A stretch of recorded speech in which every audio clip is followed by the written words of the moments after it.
Les citoyens, l'attente semble longue. Ils urgent de retourner à l'ordre constitutionnel et mettre le pays sur les rails. Personnellement, je pense qu'aujourd'hui, plus que jamais, le Mali a besoin de faire des élections pour sortir de cette illégalité. On est dans un vide juridique. Qui sait dans quoi on est? On n'est ni dans la Constitution, ni dans la Charte d'air, ni dans la 4e République.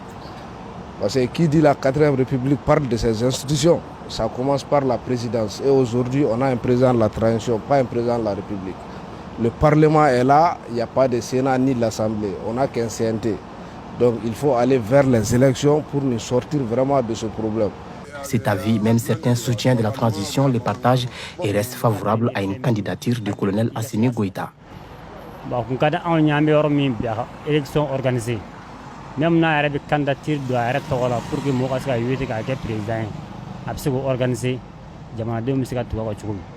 Moi, je préfère qu'il soit candidat et qu'il passe et qu'il gouverne normalement pendant 5 ou 10 ans et puis avoir le temps d'appliquer ce qu'ils veulent appliquer comme politique.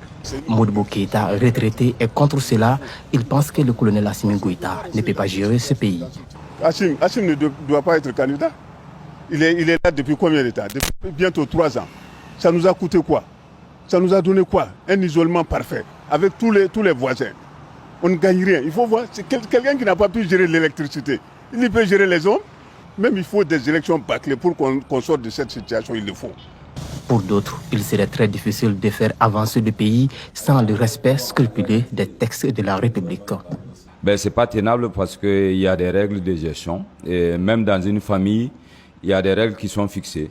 Et il faut qu'on suive ces règles. Et chez nous, le malheur est que nous-mêmes, on prend des textes qu'on ne respecte pas. Donc il faut maintenant changer de façon de faire, apprendre à respecter les textes que nous-mêmes nous adoptons. Et c'est cela, c'est sur cette base seulement qu'on pourra avancer. L'insécurité, autre raison évoquée pour la non-tenue des élections, selon certains citoyens, cet argument n'est pas valable. On sait qu'il y a un problème d'insécurité. Est-ce que l'insécurité peut empêcher l'élection de se tenir? On a déjà fait une élection, on a déjà fait une élection. Hein? On a fait valider le truc, le référendum ici, non? Hein? C'est une élection en soi. Dans tous les cas, je pense que le seul problème qu'il y a par rapport à l'élection, c'est qu'il n'y a pas d'argent. Et quand on n'a pas d'argent, c'est difficile d'organiser des élections.